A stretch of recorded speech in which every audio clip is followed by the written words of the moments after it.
London, 1807. The fog rolled across the cobblestones like a sombre tide, enshrouding the modest residence on Hartwick Lane in a cloak of mournful obscurity. Within those walls, Miss Lydia Aldermont sat rigid before her writing desk, her slender fingers tracing the wax seal of the letter that had arrived but moments ago. The scarlet emblem, bearing the insignia of the Bank of England, remained unbroken, though its message required no divination. The last vestige of the Aldermont fortune was to be claimed, the final sanctuary gone.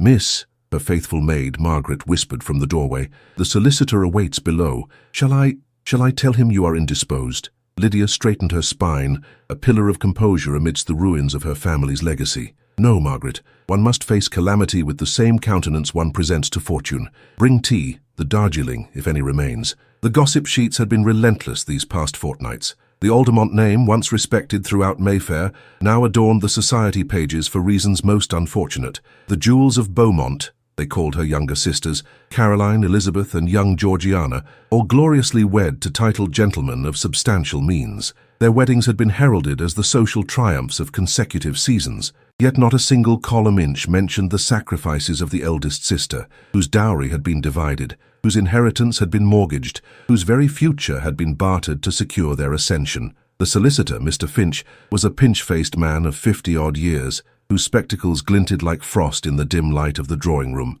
"Miss Aldermont, I regret to inform you that the final extension has expired. Hartwick House must be surrendered within the fortnight." Lydia received his pronouncement with the serenity of one long acquainted with disappointment. "I see. And my father's outstanding debts?" "I fear they are substantial, madam. The creditors grow most impatient." "As creditors are wont to do, Mr. Finch." Her voice remained steady, betraying not a tremor of the tempest within. "Might I inquire as to the sum?" When he named the figure, the teacup in Margaret's hands rattled against its saucer, the only sound in the room that acknowledged the magnitude of the calamity. "I shall require a comprehensive accounting," Lydia said, rising from her seat with glacial dignity. "One cannot navigate treacherous waters without an accurate chart." Mr. Finch cleared his throat. "Miss Aldermont, if I might be so bold, perhaps your sister's husband's—" "That will be all, Mr. Finch." The steel in her voice could have forged a blade. "Good day to you, sir." After his departure, Lydia stood motionless before the window, watching as London society promenaded past, oblivious to the disintegration of her world. The rain began to fall, gentle yet insistent, like the tears she refused to shed. "Margaret," she said at length, "fetch my writing desk. I must compose letters to my sisters." "All three, miss?" "No." Lydia's reflection in the rain-streaked window stared back at her, a ghost of former aspirations. They must be protected from this. Their happiness must remain untainted. That evening, as darkness claimed London, Lydia sat alone in the library, surrounded by the ledgers that chronicled the slow dissolution of the Aldermont legacy. Each page documented her father's descent into ruinous speculation, each figure a milestone on their journey to disgrace. Outside, the carriages of the fashionable world rumbled past, bearing their occupants to soirees and assemblies, where the Aldermont name would be whispered with a mixture of pity and vindication. A sharp rap at the door startled her from her calculations. Margaret appeared, her complexion ashen. "Miss, there is a gentleman caller. At this hour? Surely Mr. Finch has not returned." "No, miss. It is—" The maid's voice faltered. "It is His Grace, the Duke of Greystone." The ledger fell from Lydia's fingers, pages scattering like autumn leaves. Benedict Hawthorne, Duke of Greystone, the man whose name was spoken in hushed tones throughout England, the man whose ruthlessness in court and parliament was legendary, the man who 5 years prior had extended a matrimonial offer to Lydia Aldermont, an offer born of duty and familial alliance rather than affection, only to withdraw it when her father's first financial indiscretion came to light. "His Grace insists upon an audience, miss. He says—" Margaret twisted her hands in her apron. "He says it is a matter of honor." The grandfather clock in the hall chimed 9, an hour when no gentleman of breeding would call upon an unmarried lady. Yet there he stood on her threshold, the most feared peer of the realm, rain-soaked and resolute. "Show him in," Lydia commanded, gathering the scattered pages with trembling hands. "And remain within earshot, Margaret." The drawing-room door opened, and time itself seemed to pause. Benedict Hawthorne filled the doorframe with his imposing presence, his greatcoat beaded with rain, his eyes, those piercing grey eyes that had once assessed her worth and found it wanting, now fixed upon her with an intensity that stole her breath. "Miss Aldermont," he said, his voice deep as distant thunder. "Your Grace." she responded, curtsying with precision that belied her inner turmoil. To what do I owe this, a most unexpected honor? He removed his hat but not his gloves, a subtle indication that his visit would be brief, yet his next words rendered all social protocol meaningless. I came to claim what I should have never lost. A carriage passed outside, its lamps casting momentary illumination through the window, revealing the fine lines of strain around his mouth, the shadow of beard upon his jaw. This was not the immaculate duke she remembered from ballrooms and garden parties. This was a man who had travelled far and in haste. I fear I do not comprehend your meaning, your grace.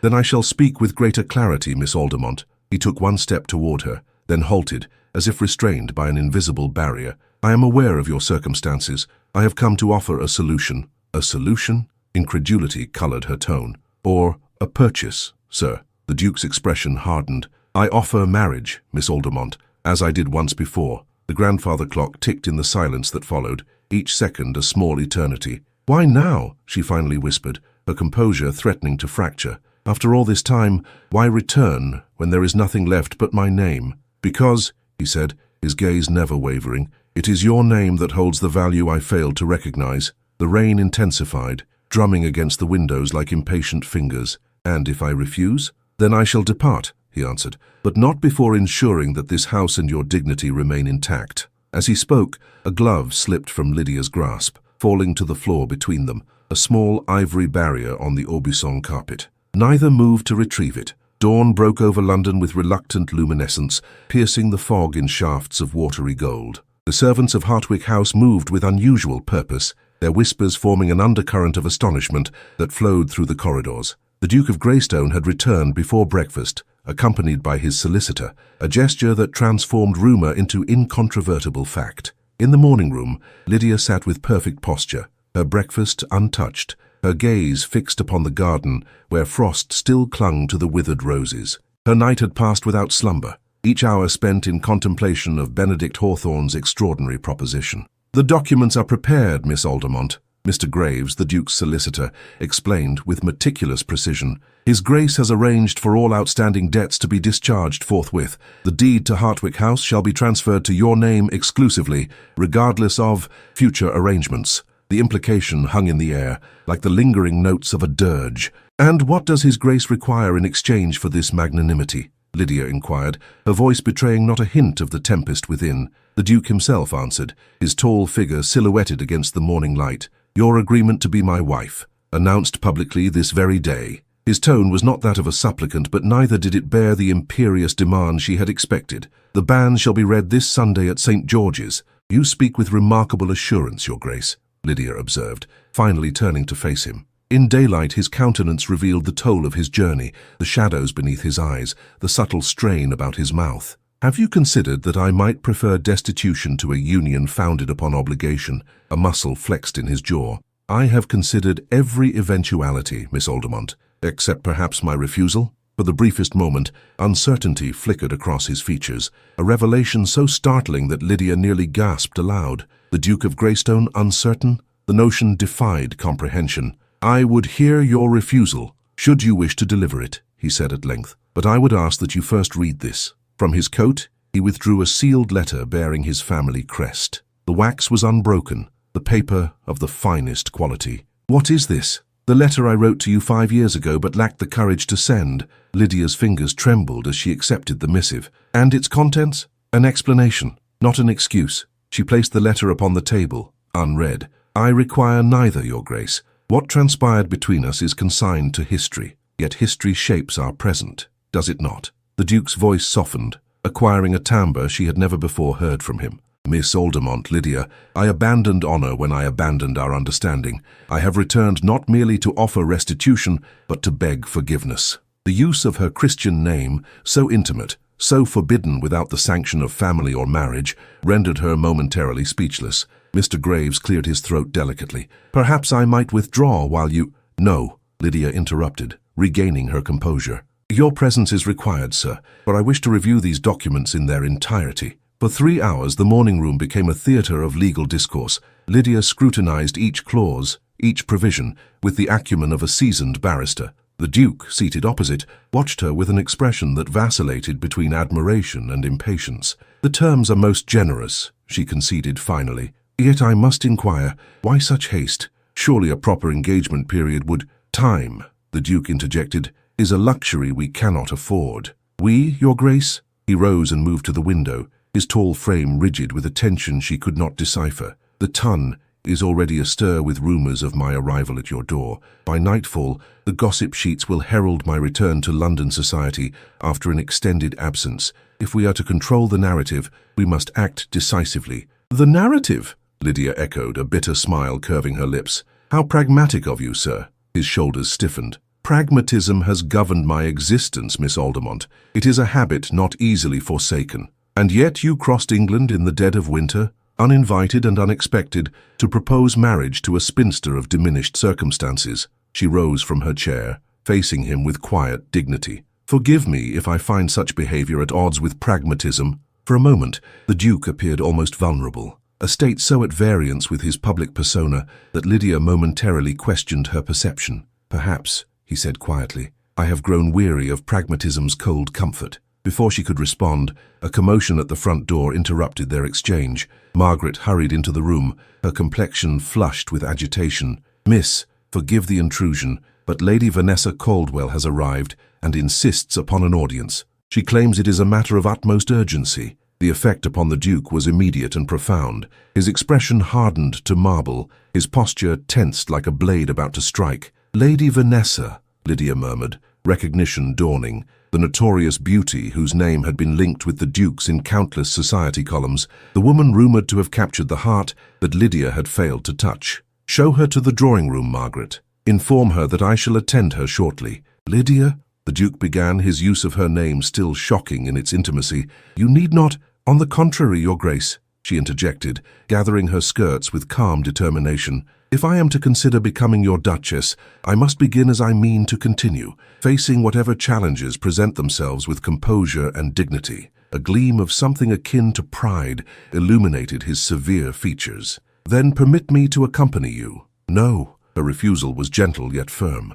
This encounter must be mine alone. Lady Vanessa has not travelled across London to speak with you, but with me. As she moved toward the door, the Duke's voice halted her progress. Miss Aldermont. The formality had returned, yet something in his tone made her turn. You asked why such haste. The answer lies not in pragmatism, but in certainty. Certainty of what, sir? That each day spent apart is a day wasted. The morning sunlight caught the angles of his face, revealing not the fearsome Duke of reputation, but a man of flesh and blood and unarticulated longing. For an instant, the years between them dissolved, and Lydia glimpsed the young gentleman who had once walked with her in her father's gardens, discussing literature and philosophy with unexpected passion. Then Lady Vanessa's melodious laughter drifted from the drawing-room, shattering the moment like crystal upon stone. Lady Vanessa Caldwell was a vision in periwinkle silk, her dark curls arranged in a cascade of studied elegance that framed her heart-shaped face to perfection. As Lydia entered the drawing-room, the younger woman rose from her seat with feline grace, her amber eyes assessing Lydia with a mixture of curiosity and calculation. Miss Aldermont, she purred, curtsying with flawless precision. How kind of you to receive me without prior notice. I do hope I am not interrupting anything of importance. Not at all, Lady Vanessa, Lydia responded, her own curtsy measured and correct. Hartwick House is honoured by your presence. How may I be of assistance? A smile played at the corners of Lady Vanessa's rosebud lips. My dear Miss Aldermont, it is I who wish to assist you. News travels with remarkable alacrity in London society, does it not? I could not help but hear of your unfortunate circumstances. Lydia gestured for her visitor to be seated once more, maintaining an expression of polite interest that betrayed none of the apprehension churning beneath her composed exterior. You are most considerate, my lady, though I confess some confusion as to the nature of the assistance you propose to offer. Lady Vanessa arranged her skirts with deliberate artistry. Information, Miss Aldermont, that most valuable of commodities. She withdrew a small fan from her reticule and opened it with a practiced flick of her wrist. I understand that the Duke of Greystone has returned to London. Indeed, Lydia's voice remained steady, giving nothing away. His Grace has business in the city, I believe. Business, Lady Vanessa repeated, the word dripping with insinuation. How fascinating. And does this business involve you, Miss Aldermont? The direct nature of the inquiry violated every tenet of proper social discourse, yet Lydia recognized the strategic advantage in appearing unruffled. His Grace has kindly offered advice regarding certain financial matters. The connection between our families is long-standing, as you may be aware. Oh, I am aware of a great many things, my dear. Lady Vanessa's fan moved languidly before her face, a butterfly's wing concealing a serpent's smile, including the Duke's propensity for, shall we say, impulsive gestures of gallantry when confronted with distressed gentlewomen. The implication was unmistakable, yet Lydia refused to grant it acknowledgement. His Grace's reputation for fairness in business matters is well established, she responded mildly. Now, might I inquire as to the specific information you wish to impart? For an instant, something akin to respect flickered in Lady Vanessa's gaze, direct and unflappable. Perhaps I begin to understand his interest. She snapped her fan shut with a decisive click. Very well, Miss Aldermont, I shall speak plainly. The Duke's sudden reappearance in your life is not what it appears to be. And what does it appear to be, my lady? A romantic reconciliation? A noble rescue? A restoration of an understanding cruelly severed? Lady Vanessa laughed, the sound like silver bells with a discordant note. Whatever narrative you have constructed, I fear reality shall prove disappointing. Lydia folded her hands in her lap, the picture of serenity. You presume much regarding my expectations, Lady Vanessa. Do I? The younger woman leaned forward, her voice dropping to a confidential murmur. Then allow me to present facts rather than presumptions. The Duke departed for his northern estate 3 days ago, immediately after receiving a letter that bore the Aldermont seal. A cold weight settled in Lydia's stomach. I sent no such correspondence to His Grace. Of course you did not. Lady Vanessa's smile was triumphant. But someone wished him to believe you had. Someone who understood that Benedict Hawthorne, for all his fearsome reputation, harbors one fatal weakness, a sense of honor so rigid it borders on madness. The implications unfolded in Lydia's mind with terrible clarity. You suggest a manipulation. I state it outright. Lady Vanessa rose, moving to the window with sinuous elegance. The letter, bearing what appeared to be your handwriting, detailed your imminent financial ruin and imminent disgrace. It contained no plea for assistance. Indeed, it expressly forbade such intervention, making it a masterpiece of calculated restraint.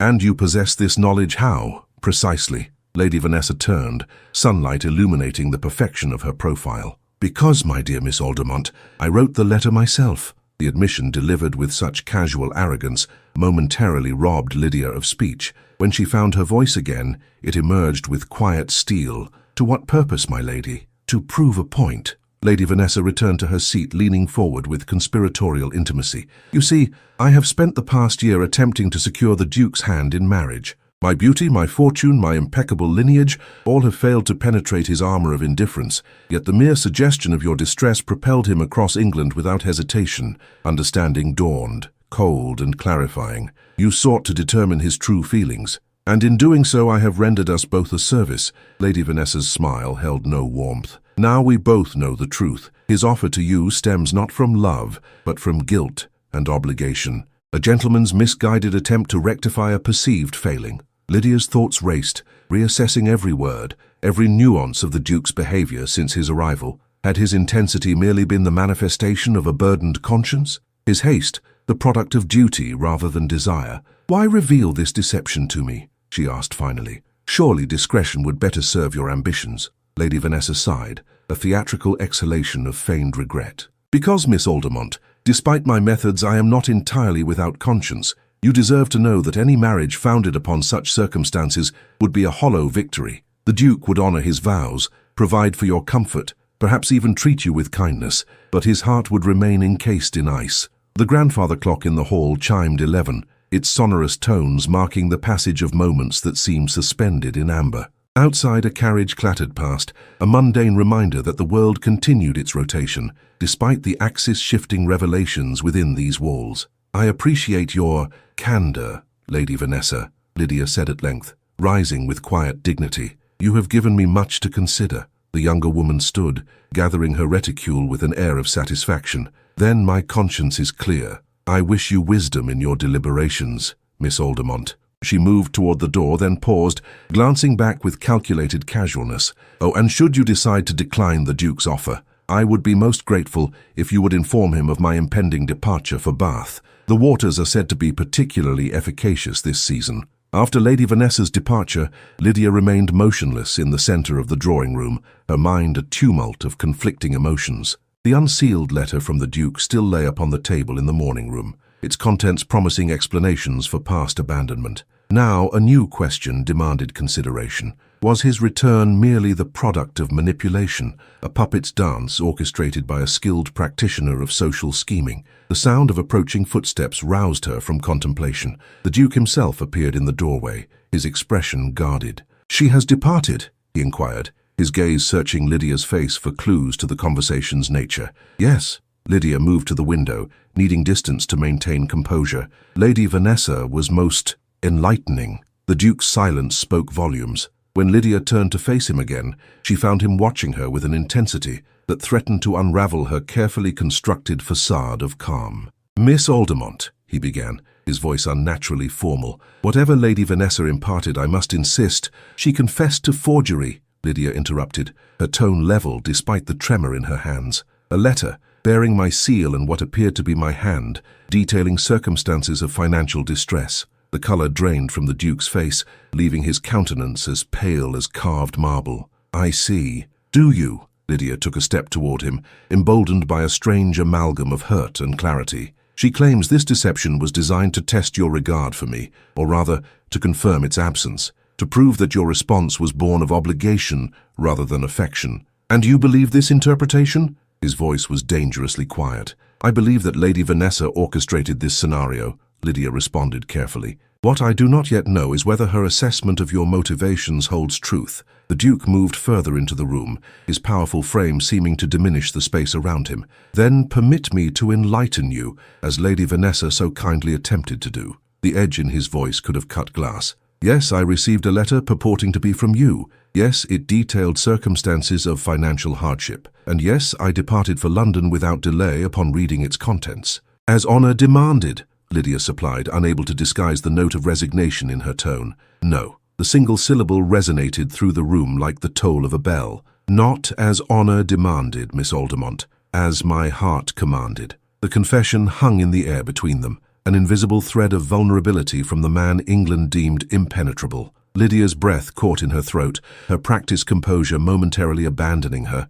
"Your heart," she echoed, the words barely audible above the gentle ticking of the mantel clock. "After 5 years of silence, Your Grace, I find such declarations difficult to reconcile with your prior conduct." The Duke moved to the fireplace, his reflection fragmenting in the ornate mirror above. "As do I, Miss Aldermont. Believe me when I say that no one has been a harsher judge of my actions than myself." His knuckles whitened as he gripped the mantelpiece. The letter, forged though it was, merely provided the impetus for a journey long contemplated, yet never undertaken, Lydia observed, her tone neither accusatory nor forgiving, but weighted with the gravity of historical fact. "A failing for which I have no adequate explanation." He turned to face her, his countenance a battlefield of restraint and raw emotion. "I offer no excuses, only the truth as it stands. I have thought of you, Miss Aldermont, with increasing frequency and deepening regret with each passing season." The grandfather clock in the hall chimed the half-hour, a sonorous reminder that beyond these walls,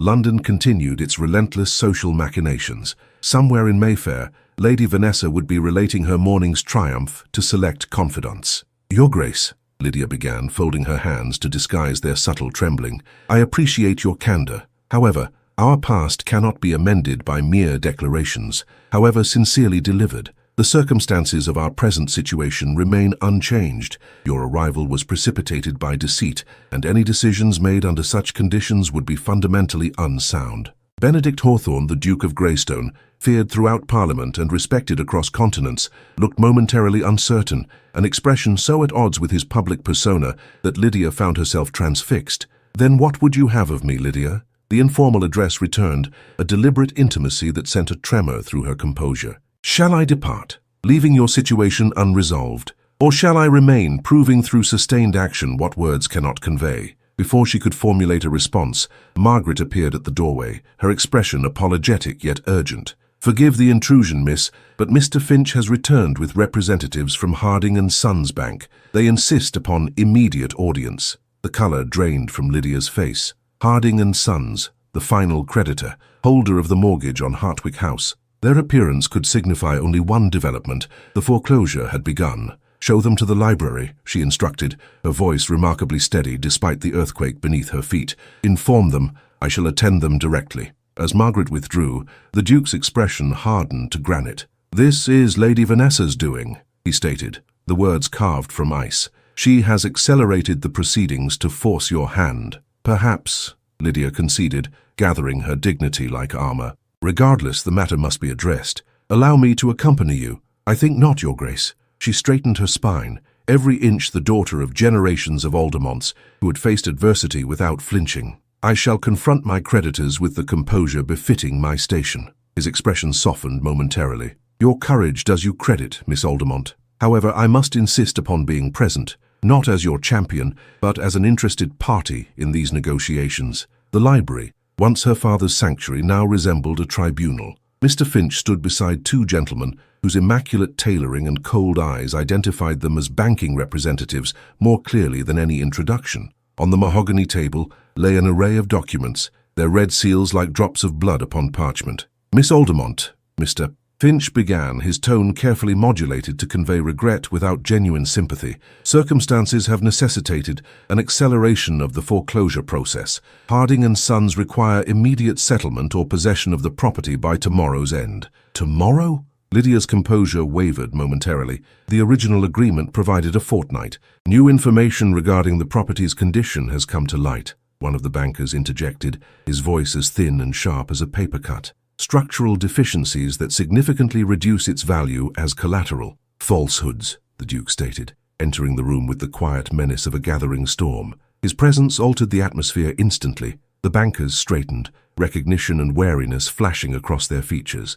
"Gentlemen, you will forgive my intrusion, but I believe I have relevant interest in these proceedings." Mr. Finch blanched. "Your Grace, we had no knowledge of your involvement, evidently." The Duke's tone could have frosted glass. "Perhaps you might enlighten me as to which structural engineer provided this convenient assessment." The bankers exchanged glances rife with discomfort. "The report was commissioned internally, Your Grace." "Indeed. How fortuitous that such concerns manifested precisely when Miss Aldermont's vulnerability reached its apex." The Duke moved to the table, examining the documents with practiced ease. "I shall require copies of this engineering assessment by day's end. My own experts will conduct a comparative evaluation." "Your Grace," the elder banker protested, "standard banking procedures do not interest me," the Duke completed, his voice dangerously soft. "What does interest me, however, is the sudden involvement of Harding and Sons in this matter, when the mortgage was previously held by Weatherby Trust, a curious transfer, occurring only yesterday,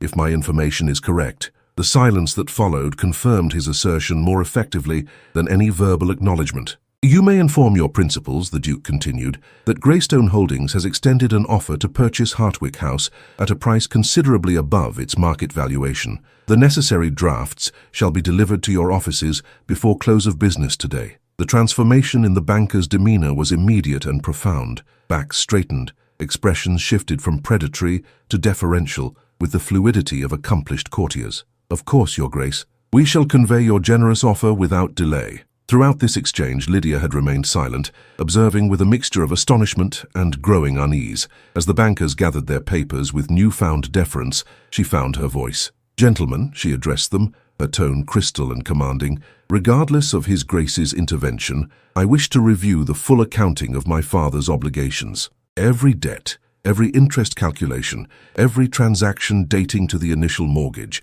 I shall expect these records delivered to my solicitor by tomorrow noon." The elder banker blinked in surprise, then offered a stiff bow. "As you wish, Miss Aldermont." After their departure, silence claimed the library. Lydia stood by the window, watching as the bankers entered their carriage, their postures still rigid with the aftershocks of the Duke's intervention. "So you exceeded your authority, Your Grace," she said finally, turning to face him. "Hartwick House is not yours to purchase." "No," he agreed, meeting her gaze steadily. "It is yours to keep." "I beg your pardon?" "The purchase shall be executed in your name alone," he clarified. "The deed transferred to your exclusive possession, free of encumbrance or condition." Lydia's composure faltered. "I cannot accept such generosity without—" "It is not generosity, Miss Aldermont." His interruption was gentle but firm. "It is restoration of what should never have been jeopardized." "And what do you expect in return for this restoration?" she asked, the question unavoidable despite its impropriety. The Duke's expression remained unreadable.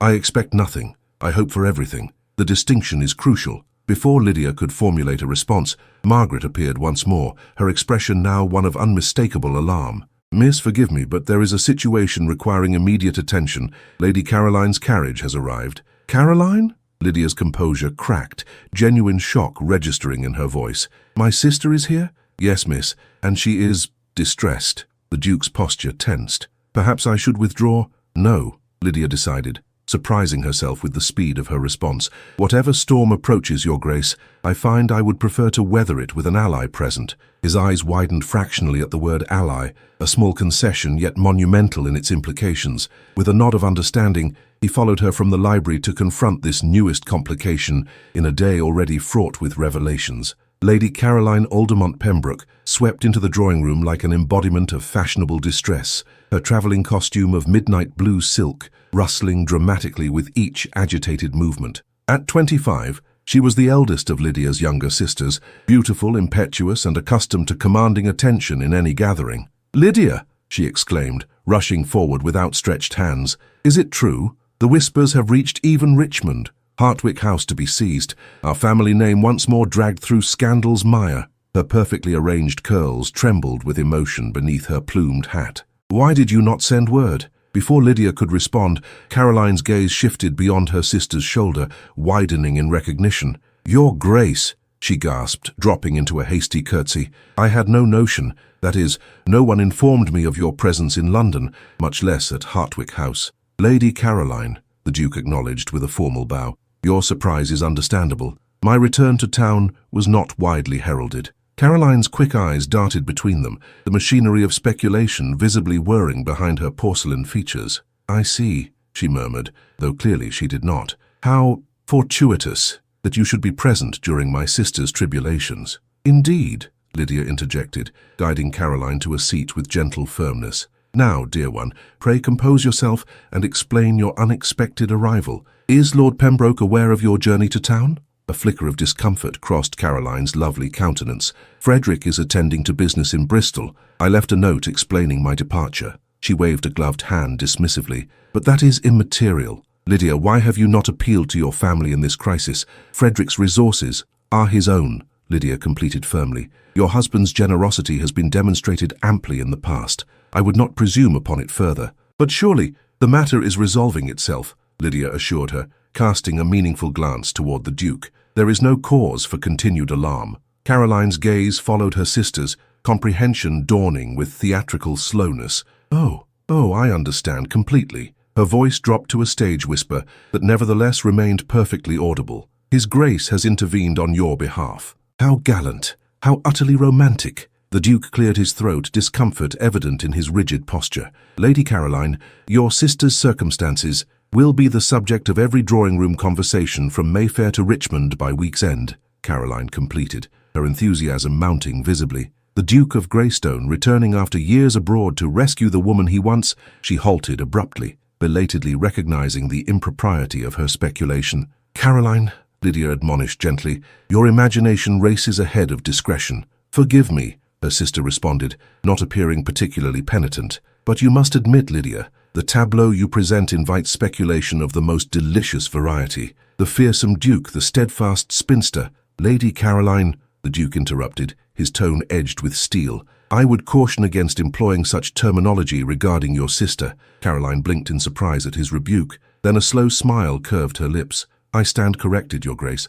and instructed. She turned back to Lydia, her expression shifting to one of earnest concern. In all seriousness, dearest, what of Papa's debts? The rumors suggest they are substantial. They are being addressed, Lydia answered, unwilling to divulge particulars that would inevitably travel back to Caroline's husband and in-laws. You need not trouble yourself with the details. But I must know something, Caroline insisted. After all, Elizabeth and Georgiana will inquire the moment I return to Richmond. What shall I tell them? The Duke exchanged a glance with Lydia, an unspoken communication passing between them. She gave an almost imperceptible nod, granting permission for a measured disclosure. You may inform your sisters, the Duke stated, "that Miss Aldermont and I have reached an understanding regarding the Aldermont estate. Hartwick House shall remain in her possession, and all outstanding obligations will be settled forthwith." Caroline's eyes widened, her quick mind calculating implications. "An understanding," she repeated, the phrase weighted with insinuation. "Of what nature, precisely?" "Caroline," Lydia admonished more firmly. "Oh, very well." Caroline sighed dramatically, then brightened. "But you will attend the Wintertons' assembly next week, will you not? Both of you. It would be the perfect opportunity to present your understanding to society." The Duke stiffened visibly. "I had not planned to participate in the season's social calendar." "But you must," Caroline insisted, warming to her self-appointed role as architect of their social re-emergence. "The ton has been positively moribund without your formidable presence, Your Grace. And Lydia has sequestered herself far too long in this mausoleum of a house." She reached for her sister's hand, squeezing it with genuine affection. "Please say you'll come." "For me?" Lydia recognized the familiar pattern, Caroline's strategic deployment of sisterly devotion to achieve her aims. Yet beneath the manipulation lay genuine concern, and perhaps a touch of loneliness that her marriage, for all its material advantages, had not entirely assuaged. "I shall consider it," Lydia conceded, earning a delighted squeal from her sister. "Excellent, I shall inform Lady Winterton immediately." Caroline rose in a flurry of expensive fabric, seemingly rejuvenated by this new project. "Now I must depart. Frederick expects me returned by evening, and the roads are abominable after yesterday's rain." She kissed Lydia's cheek, then performed an elegant curtsy to the Duke. "Your Grace, I entrust my beloved sister to your care. Do not disappoint me." The admonition, delivered with a smile but undergirded with genuine warning, drew a surprised arch of the Duke's eyebrow. "I shall endeavor to merit your confidence, Lady Caroline." After her departure, as whirlwind-like as her arrival, a contemplative silence descended upon the drawing-room. Lydia moved to the window, watching as her sister's ornate carriage pulled away from Hartwick House. "Caroline has always possessed a talent for dramatic entrances and exits," she observed, a fond smile softening her features. "One might almost believe she orchestrates inclement weather and inconvenient timing purely for theatrical effect." The Duke's reflection appeared in the window pane beside hers, his expression thoughtful. "She possesses remarkable perception beneath the social frivolity." "Indeed, Caroline sees more than she reveals, though her discretion is sometimes overwhelmed by her enthusiasm." Lydia turned to face him directly. "She will spread word of your presence here throughout Richmond and London by nightfall. Does that concern you?" "It should," she acknowledged. "Once Caroline disseminates her romantic interpretation of our understanding, retracting or clarifying it would prove difficult without considerable social damage." The Duke stepped closer, his gaze intent upon her face. "Then perhaps we should ensure her interpretation holds truth." Lydia's breath caught. "Your Grace, Benedict," he corrected gently. "If we are to attend the Wintertons' assembly as a united presence, surely such formality between us becomes excessive." "You wish to attend, then?" Lydia asked, genuine surprise coloring her tone. "I had thought you averse to such gatherings." "I am." His admission came with a rueful smile that transformed his severe countenance, rendering it momentarily boyish. "However, I find that certain sacrifices become insignificant when weighed against greater purposes." "And what purpose would justify enduring an evening of Lady Winterton's notorious musical selections and tepid lemonade?" The Duke, Benedict, reached into his waistcoat and withdrew a small object, extending it toward her on his open palm. Lydia gasped softly. There, nestled against the black leather of his glove, lay a ring of extraordinary craftsmanship, a sapphire of deepest azure surrounded by diamonds that caught the afternoon light like captured stars. "This belonged to my grandmother," he explained, his voice roughened with an emotion Lydia could not quite identify.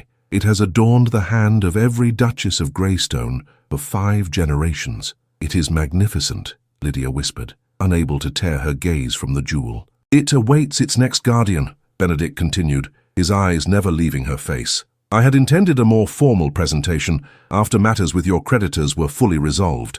However, Caroline's intervention has perhaps accelerated certain considerations." Lydia raised her eyes to his, searching for answers to questions she scarcely dared formulate. "You cannot mean—" "I can, and I do." He took her hand, the contact sending a tremor through her composure. "Lydia Aldermont, I ask not for immediate acceptance, but for permission to court you openly, with honorable intentions fully declared before society." The world seemed to narrow to the space between them, all external considerations momentarily suspended. 5 years of silence, of dignity maintained through isolation, of quiet resignation to spinsterhood, all challenged by this unexpected second chance. "Your grandmother's ring," she said finally, her voice steadier than she had anticipated, "should be presented only when both giver and recipient are certain of their hearts." Benedict's expression shifted, vulnerability briefly visible beneath his composed exterior. "And what would constitute such certainty in your estimation?" "Time," Lydia answered simply, not rushing headlong into declarations born of crisis or convenience. "We have been strangers to one another for half a decade, sir. Becoming reacquainted seems a necessary precursor to more binding arrangements." He considered her words, then nodded slowly, returning the ring to his waistcoat. "A measured approach. I should have expected no less from you, Lydia." His use of her name still sent a small shock through her system. "Then let us begin with the Wintertons' assembly. Will you permit me to escort you?" "Yes," she replied, surprising herself with the readiness of her acceptance. "Though I must warn you, I have not danced in many years." A genuine smile transformed his features. "Nor have I. We shall be well matched in our rustiness." As the afternoon light began its golden descent toward evening, they stood in companionable silence, contemplating the strange path that had led them to this moment of tentative new beginning. Outside, London continued its eternal bustle, unaware that within these walls a dormant hope had begun to stir after years of winter sleep. The Wintertons' assembly rooms blazed with candlelight, each crystal chandelier a constellation illuminating the cream of London society. Lydia entered on Benedict's arm, her gown of silver-blue silk rustling softly with each step. She had chosen the garment with deliberate care, elegant enough to honor the occasion, yet restrained enough to avoid any suggestion of triumphalism. The single adornment at her throat, a modest sapphire pendant that had belonged to her mother, complemented rather than competed with the magnificence of her escort. Their entrance caused a ripple of reaction across the assembled guests. Conversations faltered, fans fluttered with increased vigor, and necks craned for better vantage. The Duke of Greystone, returning to society after years of self-imposed exile, would alone have constituted the evening's most noteworthy development. His appearance escorting Miss Lydia Aldermont, a lady long absent from fashionable gatherings, whose family name had weathered considerable scandal, transformed mere gossip into social sensation. "Every eye in the room observes us," Lydia murmured, maintaining a serene smile despite the fluttering of anxiety in her chest. "I had not anticipated quite such an attentive audience." Benedict's hand covered hers where it rested upon his arm, a gesture of reassurance that did not go unnoticed by nearby observers. "Let them look," he replied, his voice pitched for her ears alone. "Their curiosity is the price of re-entry into these hallowed circles." Lady Winterton descended upon them with the determined hospitality of a general securing strategic positions. "Your Grace, Miss Aldermont, how utterly delightful that you have honored our modest gathering." Her smile stretched wide enough to reveal a concerning number of teeth. "We are positively agog at your unexpected appearance." "Lady Winterton," Benedict acknowledged, with perfect civility, executing a bow of precisely calibrated depth, respectful without being deferential. "Your reputation for exemplary entertainments drew us from seclusion." The hyperbole, delivered with such conviction that it almost sounded sincere, visibly delighted their hostess. "You are too kind, Your Grace." "And Miss Aldermont," her gaze swept Lydia's figure with practiced assessment, "how refreshing to see you among us once more. Your sister, Lady Caroline, informed me of your renewed participation in society's pleasures." Her optimism occasionally precedes reality, Lydia responded with gentle humor. However, on this occasion she prophesied correctly. Lady Winterton tittered, her fan working vigorously. "Charming, simply charming. You must allow me to reacquaint you with certain personages who have inquired after your welfare." She gestured toward a cluster of matrons whose expressions suggested predatory interest rather than benevolent concern. "Lady Harrington in particular has expressed the keenest interest in your situation." "Perhaps later," Benedict interjected smoothly. "I have promised Miss Aldermont the first waltz, and I believe the orchestra prepares to commence." Indeed, the musicians had begun the preliminary tuning that heralded the evening's first dance. Lady Winterton, recognizing dismissal despite its polite delivery, inclined her head. "Of course, Your Grace, the floor awaits your distinguished presence." As she withdrew to oversee some fresh crisis of hospitality, Lydia exhaled softly. A masterful evasion, sir. I confess I had dreaded Lady Harrington's particular brand of solicitous interrogation. The benefits of a fearsome reputation, Benedict replied, his eyes warming with unexpected humor. Even the most determined social tacticians hesitate to press their advantage too forcefully. A useful attribute in these waters, Lydia agreed, surveying the room with renewed appreciation for her escort's protective presence. The orchestra struck the opening chords of the waltz, and Benedict led her to the center of the floor. As they took position, his hand at her waist, hers resting lightly upon his shoulder, a circle of space seemed to form around them, as if the other dancers instinctively granted them room for this public reconciliation. You mentioned you had not danced in years, Benedict reminded her as they began the first steps, yet you move with perfect grace. The body remembers what the mind might prefer to forget, Lydia responded, surprised by how naturally they fell into rhythm together, though I confess to practicing the basic steps yesterday afternoon when the house was quiet. The image of her rehearsing alone in preparation for this evening touched something in Benedict's expression. Your dedication to perfection remains unchanged, I see. Not perfection, she corrected gently. Adequacy. I would not have you embarrassed by a partner who trod upon your boots before all of London society. An unlikely scenario, he assured her, guiding her through a turn with effortless precision, though I would suffer crushed toes with equanimity if it meant holding you thus. The unexpected sentiment, delivered in his customarily grave tone, brought warmth to Lydia's cheeks. Your grace becomes poetic. I had not anticipated such transformation. Benedict, he reminded her, his voice dropping lower, and poetry seems the natural language when traditional discourse proves insufficient. As they circled the floor, Lydia became aware of a particular quality of attention directed toward them, speculative, assessing, calculating. Near the punch table, Lady Vanessa Caldwell stood in resplendent crimson, her expression a study in thwarted ambition as she observed their dance. Your former admirer appears displeased by our display, Lydia observed, unable to completely suppress a note of satisfaction. Benedict's gaze remained fixed upon her face, deliberately avoiding looking toward Lady Vanessa. She is of no consequence. Her machinations brought you to my door, Lydia reminded him. For that, at least, I suppose we owe her some measure of gratitude. I prefer to credit fate rather than manipulation, he countered, executing another perfect turn, though I admit her forgery accelerated a journey too long delayed. The music swelled, and for several measures they danced in companionable silence, each absorbing the strange reality of their public re-emergence.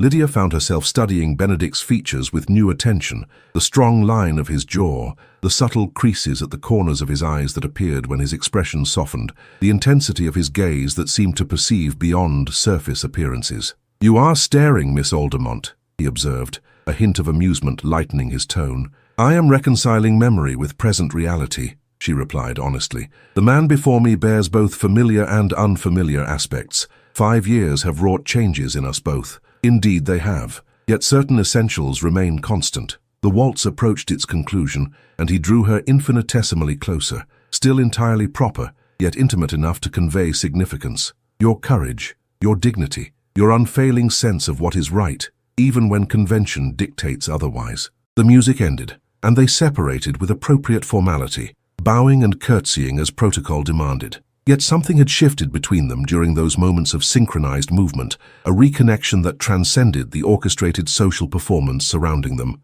As Benedict escorted her from the floor, they were immediately beset by curious well-wishers and reintroductions. Lydia navigated the social gauntlet with practiced composure, accepting both genuine warmth and thinly veiled inquisitiveness with equal grace. Benedict remained steadfastly at her side, his formidable presence deterring the most brazen inquiries regarding their relationship. During a momentary respite, as Benedict was engaged in reluctant conversation with a former parliamentary colleague, Caroline materialized at Lydia's elbow, her expression triumphant. You are the sensation of the evening, she declared, linking her arm through her sister's and drawing her slightly aside. Every matron in London is recalculating matrimonial prospects and revising guest lists as we speak. The Duke of Greystone, returning to society with the eldest Aldermont sister as his chosen companion. It is deliciously dramatic. Your enthusiasm exceeds the circumstances, Lydia cautioned, though she could not entirely suppress a smile at her sister's exuberance. His Grace has merely offered escort for this one occasion,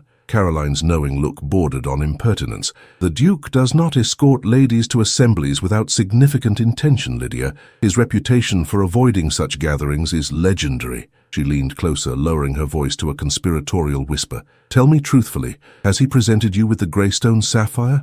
I have heard it is magnificent beyond description." Lydia's momentary hesitation betrayed her, and Caroline's eyes widened in delighted triumph. "He has. Oh, Lydia, when is the announcement to be made? Does Lady Augusta approve? Will the ceremony be at St. George's or—" "Caroline," Lydia interrupted firmly, "your imagination gallops ahead of reality. No formal arrangement exists between His Grace and myself. We are becoming reacquainted after a lengthy separation." Her sister's expression remained skeptical. Reacquainted, with a sapphire the size of a robin's egg as conversational aid. Before Lydia could formulate a suitably tempered response, a sudden hush fell over the nearby guests. She turned to find Lady Vanessa approaching with deliberate grace, her crimson gown a declaration of war amid the pastel hues favored by the other ladies present. "Miss Aldermont," Lady Vanessa purred, executing a curtsy of mathematical precision. "How lovely to see you emerged from seclusion.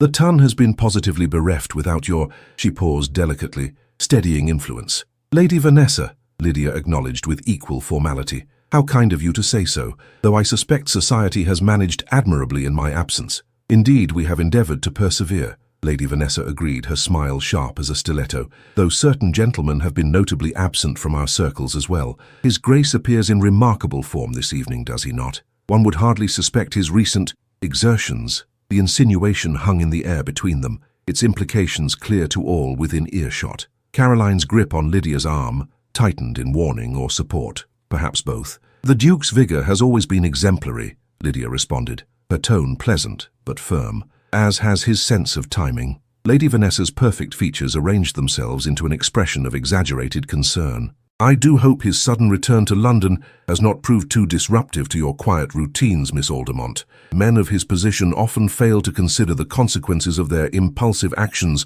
upon those of more delicate circumstances." The surrounding listeners held collective breath, recognizing the expert deployment of social weaponry. Caroline tensed beside Lydia, preparing for sisterly defense, but Lydia's gentle pressure on her arm counseled restraint. "On the contrary, Lady Vanessa," Lydia replied, her voice carrying with unexpected clarity, "I have found that men of true consequence consider their actions with exceptional care, particularly when those actions affect the welfare of others. It is one of the many qualities that distinguishes genuine nobility from mere title." A ripple of reaction passed through the observers, appreciative murmurs, quickly suppressed smiles, the subtle shifting of allegiances that constituted the invisible architecture of society. Lady Vanessa's composure faltered momentarily, her practiced smile flickering like a candle in a draught. Before she could marshal a counter-response, Benedict materialized at Lydia's side, his timing impeccable. "Miss Aldermont, I believe the next dance is about to commence." "Lady Vanessa," he acknowledged with minimal courtesy. "Good evening." The carriage journey from the Wintertons' assembly back to Hartwick House passed in contemplative silence, the rhythmic clatter of hooves upon cobblestones providing a steady counterpoint to Lydia's tumultuous thoughts. The evening had progressed beyond all expectation. Her reintroduction to society, facilitated by Benedict's formidable presence, had transformed what might have been an ordeal of whispers and sidelong glances into something approaching triumph. "You are unusually quiet," Benedict observed, his voice gentle in the darkness of the carriage interior. The passing street lamps cast intermittent illumination across his features, revealing an expression of watchful concern. "Has the evening taxed your strength beyond measure?" Lydia turned from her contemplation of rain-slicked streets to meet his gaze. "Not taxed, precisely. Rather, it has given me much to consider." She adjusted her shawl, a gesture born of thoughtfulness rather than discomfort. "I had forgotten the peculiar alchemy of such gatherings, how quickly alliances form and dissolve, how a single exchange can alter one's standing in the estimation of observers. Your exchange with Lady Vanessa, you mean?" It was not a question. "You handled her provocations with remarkable grace." "Grace born of necessity," Lydia acknowledged with a small smile. "When one lacks the armaments of youth, beauty, or fortune, one must deploy dignity and composure as alternative weapons." Benedict's expression darkened. "You undervalue yourself, Lydia. Your composure tonight did not merely deflect Lady Vanessa's barbs, it exposed the hollowness of her own position. The contrast was illuminating for many present." The carriage turned onto Hartwick Lane, the familiar surroundings visible through rain-streaked windows. In the week since Benedict's unexpected arrival, subtle changes had manifested throughout the modest house and its environs. Fresh gravel upon the drive, newly polished brass upon the door, a general atmosphere of revival rather than resignation. Though Lydia had initially resisted his intervention in her affairs, the tangible improvements could not be denied.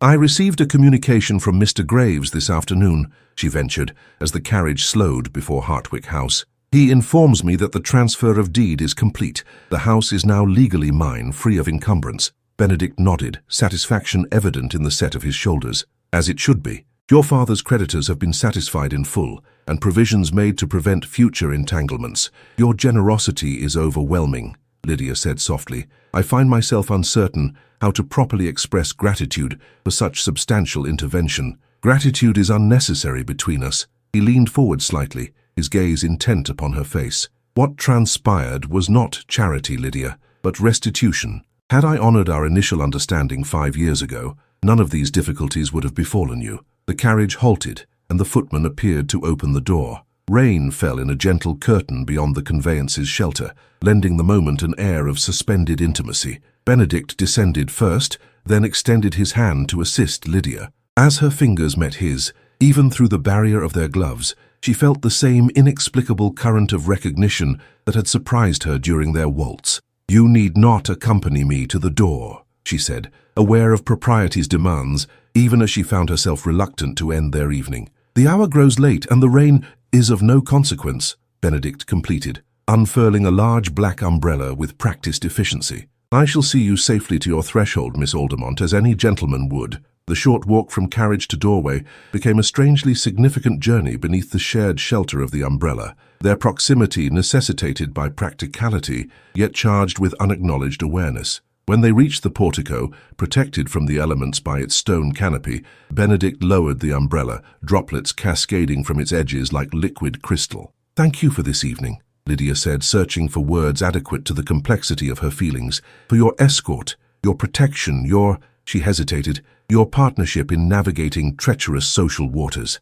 "The pleasure was mine," he responded, his formal words softened by the warmth in his voice, "though I must confess to selfishness in my motives." "Selfishness?" "Indeed." The hint of a smile touched his lips. "I found myself unwilling to surrender your company to others, even when protocol demanded otherwise." The confession, delivered with such uncharacteristic openness, momentarily robbed Lydia of response. Before she could gather her composure, the door opened to reveal Margaret, her expression a mixture of relief and curiosity. "Miss Lydia, I was growing concerned at the lateness of the hour." Her gaze shifted to Benedict, and she dipped into a hasty curtsy. "Your Grace." "Good evening, Margaret," Benedict acknowledged with formal courtesy. "Please forgive our delayed return. The assembly proved more engaging than anticipated." Margaret's perceptive eyes noted the proximity of their figures beneath the portico, the lingering awareness evident in their postures. "I'll have hot chocolate prepared directly, miss," she offered, a knowing smile briefly illuminating her features. "And perhaps some for His Grace before his return journey. The night grows chill with the rain." The invitation, coming from a servant rather than the mistress of the house, might have constituted impropriety in other circumstances, yet in this moment it seemed a natural extension of the evening's gradual dissolution of formal barriers. "That is most kind, Margaret," Benedict replied, before Lydia could formulate a response. "However, I must decline. There are matters requiring my attention at Greystone House before morning." He turned to Lydia, his expression softening. "With your permission, I shall call tomorrow afternoon. There are certain developments regarding your father's former properties in Somerset that warrant discussion."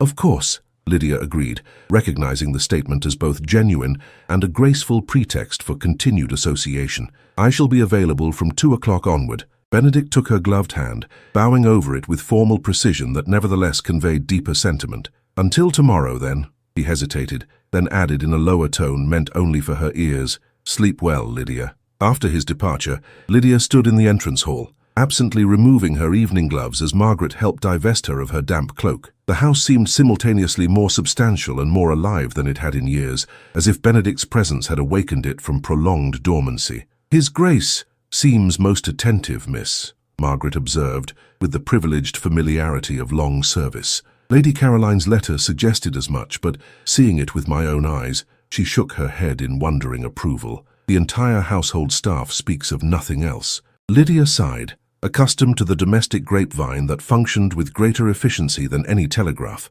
The Duke's involvement in our affairs is primarily one of business and restitution, Margaret. Speculation beyond those parameters serves little purpose. The maid's expression remained knowing but respectful. As you say, miss, though if I might be so bold, business rarely brings such light to a gentleman's eyes when he looks upon his associate. Before Lydia could formulate a suitable rejoinder, a sharp knock at the front door startled them both. Margaret hastened to answer it, revealing a rain-drenched messenger boy clutching a small package wrapped in oilcloth. "Delivery for Miss Aldermont," the boy announced, his voice cracking with adolescence. "Most urgent from His Grace the Duke of Greystone." Puzzled, Lydia accepted the package, pressing a coin into the boy's cold hand. "Wait in the kitchen for the rain to slacken," she instructed. "Mrs. Timmins will provide hot soup to ward off chill." The grateful messenger dispatched to the warmth below stairs, Lydia carefully unwrapped the oilcloth package. Inside lay a small velvet box and a folded note bearing Benedict's bold handwriting.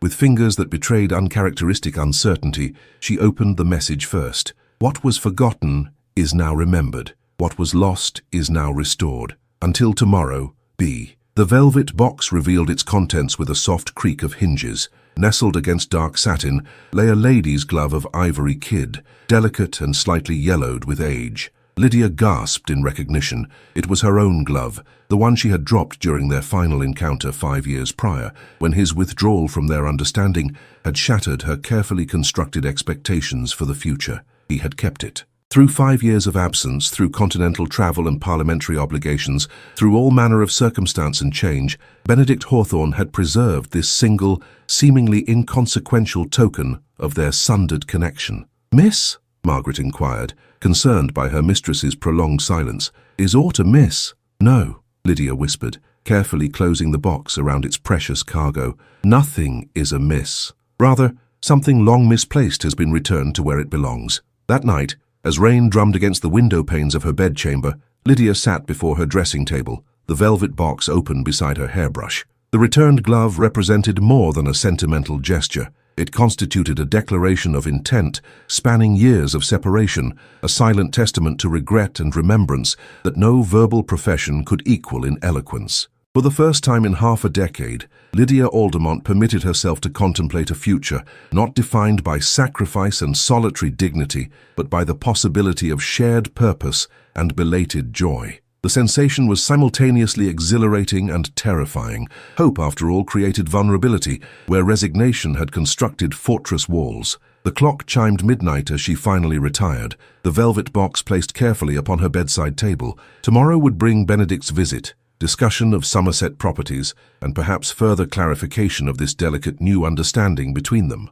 Until then, the returned glove would serve as tangible evidence that the past, while immutable, might yet be redeemed by present actions and future intentions. Morning brought unexpected visitors to Hartwick House, their arrival preceding the breakfast hour with unorthodox urgency. Lydia, summoned from her toilette by a flustered Margaret, descended to find Mr. Graves accompanied by an elderly gentleman of distinguished appearance, whose piercing grey eyes immediately proclaimed his identity even before introductions were performed. "Miss Aldermont," Mr. Graves began with uncharacteristic hesitation, "may I present Lord Richard Hawthorne, Earl of Westmoreland? His lordship arrived in London last evening and expressed immediate desire to make your acquaintance." "My dear girl," the Earl announced, advancing with remarkable vigor for a gentleman of his advanced years, "so you are the young woman who has brought my nephew back to his senses and to London society in one fell swoop. Remarkable." He seized her hand in both of his, examining her with the keen assessment of a connoisseur evaluating a fine painting. "Benedict described you with admirable accuracy, though he failed to capture the particular quality of composure you emanate. Quite refreshing in this age of vaporous femininity." Lydia, momentarily taken aback by this unconventional greeting, gathered her wits with practiced efficiency. "Lord Westmoreland, you honour my home with your presence. Please, may I offer refreshment after your journey? Tea, perhaps, or—" "No time for pleasantries, my dear," the Earl interrupted, though his tone remained affable rather than discourteous. "Pressing matters demand attention. Benedict remains unaware of my arrival in town, a strategic decision on my part. One must occasionally surprise these younger generations to properly assess their circumstances." Mr. Graves cleared his throat delicately. His lordship has certain questions regarding the arrangements between yourself and his grace. Understanding dawned with uncomfortable clarity. The Earl had come to investigate, perhaps even to challenge, the developing connection between his nephew and the eldest Aldermont daughter. Given the discrepancy in their stations and the complicated history of their prior understanding, such intervention was perhaps inevitable if unwelcome.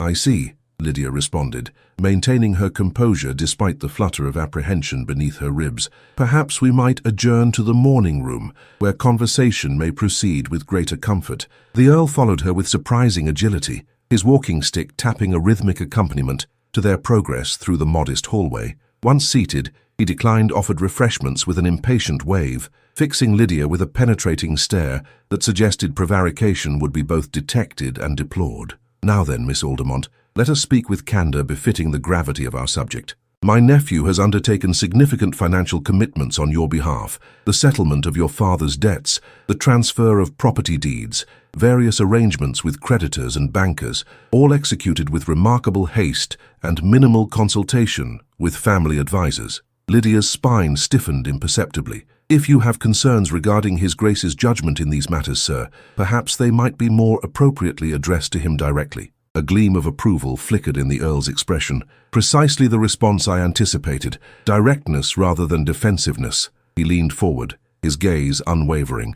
"My concern, Miss Aldermont, is not for Benedict's financial decisions. His fortune is substantial enough to withstand far greater expenditure than what he has devoted to your situation.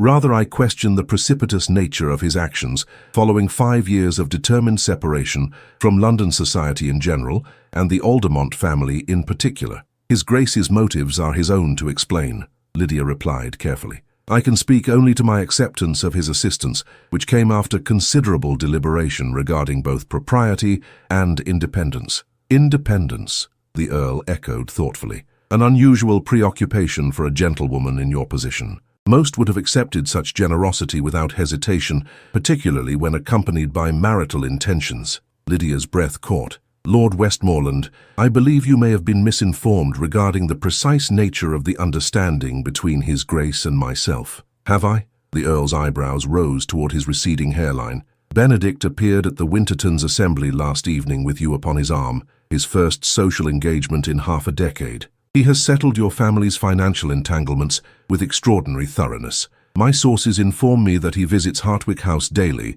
with a regularity that suggests far more than casual acquaintance." He tapped his walking stick against the floor for emphasis. "Most significantly, the Greystone sapphire has been removed from the family vault after decades of dormancy." The mention of the ring, the magnificent sapphire Benedict had shown her, confirmed Lydia's suspicion that this interview constituted a formal assessment of her suitability as a potential addition to the Hawthorne family. The realization brought both indignation and a curious sense of validation. One did not interrogate mere social acquaintances with such thoroughness. "Your lordship is remarkably well informed," she observed, meeting his gaze steadily. "However, certain nuances may have escaped even your diligent sources. While His Grace has indeed demonstrated extraordinary generosity and attention, no formal arrangement exists between us. The renewal of our acquaintance remains precisely that, a rediscovery of compatibility after years of separation." The Earl studied her with narrowed eyes, his assessment palpable in the morning room's hushed atmosphere.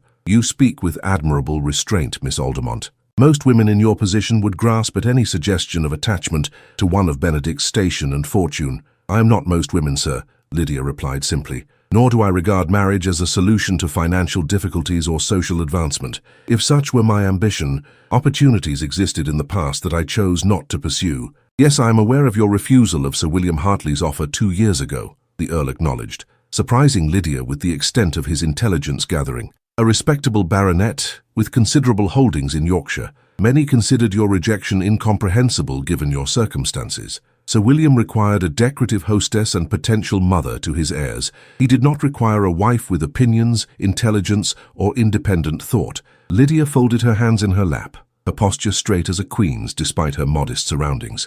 "I prefer dignity in reduced circumstances to luxury purchased through the surrender of my essential self." A slow smile transformed the Earl's austere countenance. "Excellently stated, my dear, precisely the response I hoped to elicit." He leaned back in his chair, apparently satisfied with some private conclusion.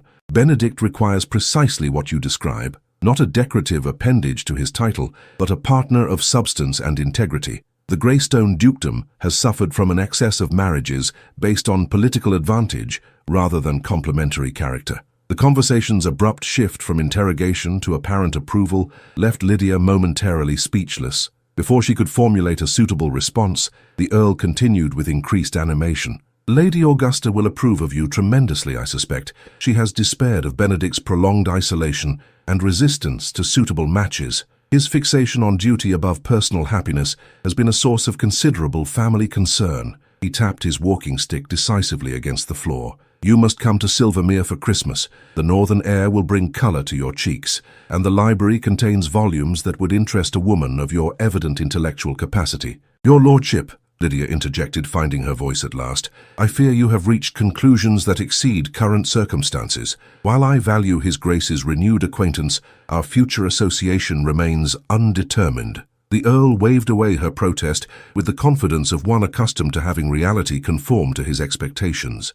Nonsense. Benedict's actions speak with perfect clarity. The boy has finally recognized what he sacrificed on the altar of misguided propriety 5 years ago. His return to your doorstep represents the rarest of male behaviors, the admission of error and the determination to rectify it. A discreet knock at the morning-room door heralded Margaret's appearance. Forgive the interruption, miss, but His Grace the Duke of Greystone has arrived. The Earl's expression brightened with triumphant satisfaction. Excellent timing. Send him in directly, good woman. My nephew and I have much to discuss. Benedict's entrance brought with it an immediate alteration in the room's atmosphere, his commanding presence filling the modest space with unconscious authority. His expression, upon recognizing his unexpected relative, shifted from momentary surprise to wary acknowledgement. Uncle Richard, he greeted, executing a formal bow that contained a hint of irony. Your presence in London is unexpected. I had understood you intended to remain at Westmoreland Park until spring.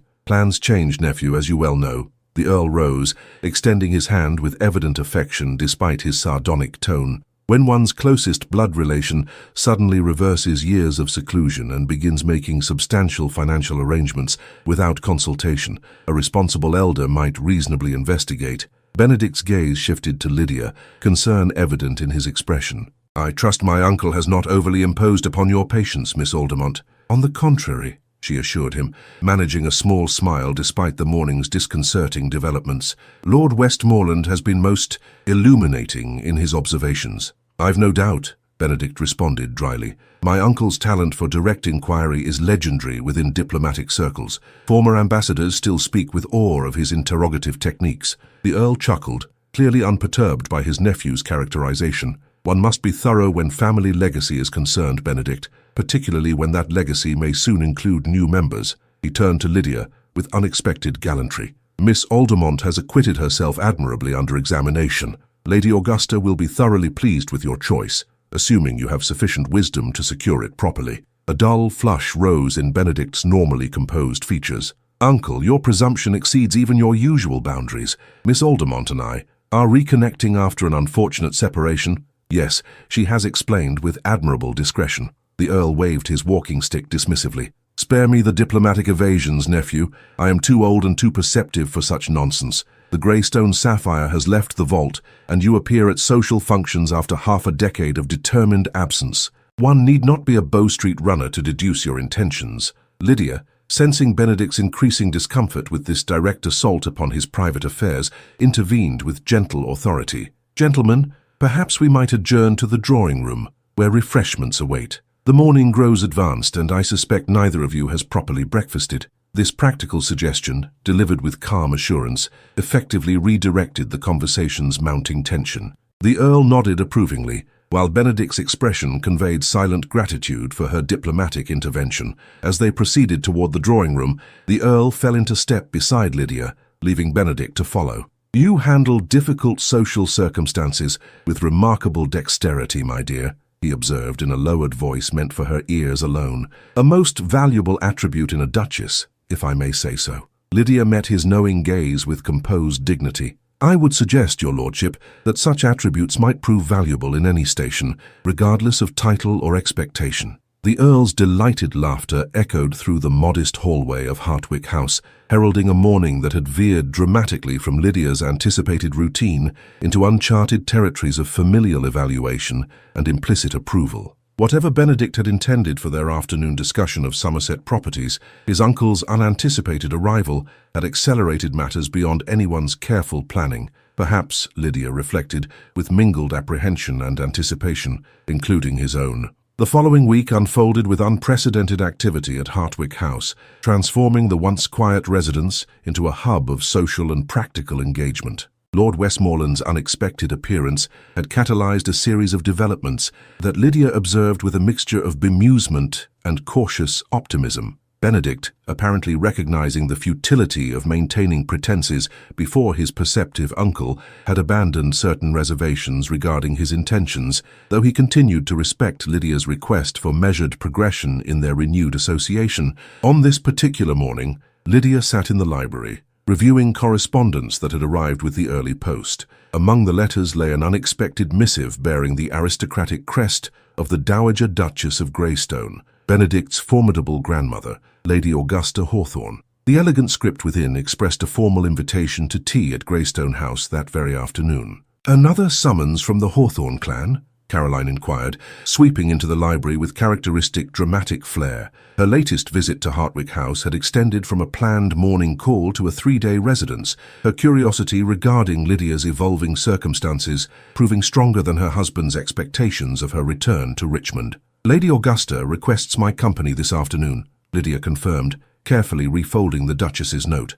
"A development I find simultaneously flattering and somewhat daunting." Caroline settled into the window seat, arranging her fashionable skirts with practiced elegance. "The Dowager Duchess is a formidable figure, certainly, but Lord Westmoreland's approval surely predisposes her in your favor. The Hawthorns appear unified in their endorsement of this match." "There is no match as yet, Caroline," Lydia reminded her sister, though the protest had grown increasingly perfunctory as events progressed with their own momentum.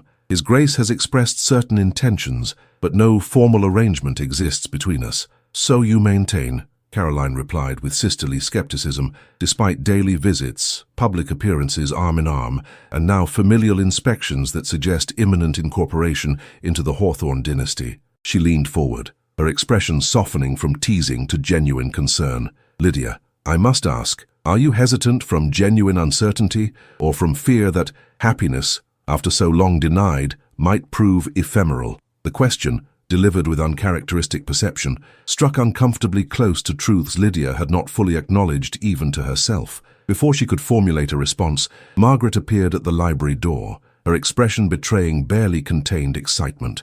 "Miss, there's a carriage arrived, the grandest I've ever seen upon our doorstep, the Greystone crest upon the door, and footmen in full livery." Caroline sprang to the window, peering through the curtains with undisguised curiosity. "Good heavens, it's the Dowager's personal carriage, the midnight blue with silver appointments. I saw it at court presentation last season." She turned to Lydia with wide eyes. "Lady Augusta has come in person, rather than awaiting your attendance at tea." The significance of this development registered immediately. The Dowager Duchess of Greystone, at her advanced age and exalted position, rarely made social calls. Instead, society came to her at her convenience and invitation. For her to arrive unannounced at Hartwick House constituted an extraordinary departure from established protocol. "Margaret, please show Her Grace to the drawing room immediately," Lydia instructed, smoothing her morning dress and mentally cataloguing the state of the modest room about to receive such distinguished scrutiny.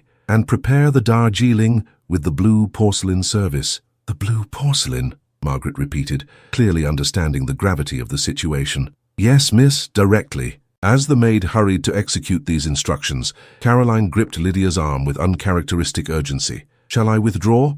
Perhaps my presence might prove intrusive during such a significant encounter." "Nonsense," Lydia replied firmly. "You are my sister and the wife of Lord Pembroke. Your presence is entirely appropriate for this visitation." What remained unspoken was Lydia's desire for familial support during what promised to be a consequential interview. They proceeded to the drawing room with measured steps, Lydia's outward composure belying the flutter of apprehension beneath her ribs. The Dowager Duchess's reputation for penetrating judgment and uncompromising standards preceded her throughout London society.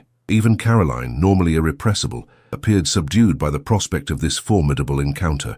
Lady Augusta Hawthorne occupied the drawing-room's best chair with regal assurance, her ramrod posture and imperial bearing transforming the modest furniture into a throne by sheer force of presence. Despite her 80 years, her countenance remained remarkably undiminished, the famous Hawthorne cheekbone still prominent, the grey eyes clear and penetrating beneath silver brows arched in permanent skepticism. "Miss Aldermont," she announced without preamble as Lydia and Caroline entered, "I have come to take your measure directly, rather than await your arrival at Greystone House.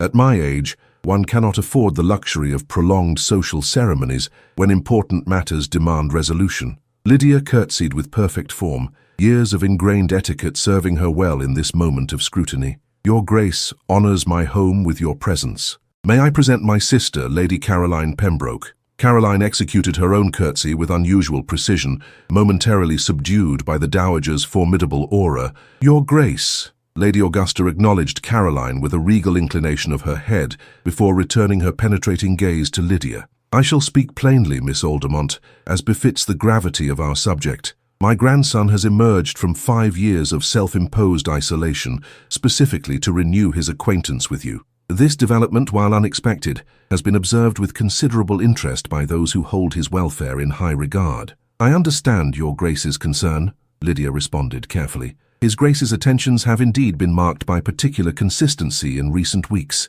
"Consistency," the Dowager echoed with a hint of dry humour, a diplomatic characterization of behaviour that others might describe as single-minded determination. She adjusted her position slightly, the movement somehow suggesting a settling in for thorough examination. "Lord Westmoreland speaks highly of your character and composure under direct inquiry. He believes you would make a suitable addition to our family circle." Caroline inhaled audibly at this remarkably direct statement, while Lydia maintained her outward equanimity despite the significance of the Dowager's words. "His lordship is most kind in his assessment," she replied, though perhaps premature in his conclusions regarding future arrangements. A hint of approval flickered in Lady Augusta's expression. "You demonstrate admirable restraint, Miss Aldermont. Lesser women would grasp eagerly at such endorsement." She leaned forward slightly, her gaze intensifying. "Tell me, what is your understanding of my grandson's intentions toward you?" The directness of the query, bypassing all social niceties, momentarily caught Lydia off guard. Before she could formulate a suitably measured response, Margaret appeared with the tea service, providing a brief but welcome interruption to the Dowager's interrogation.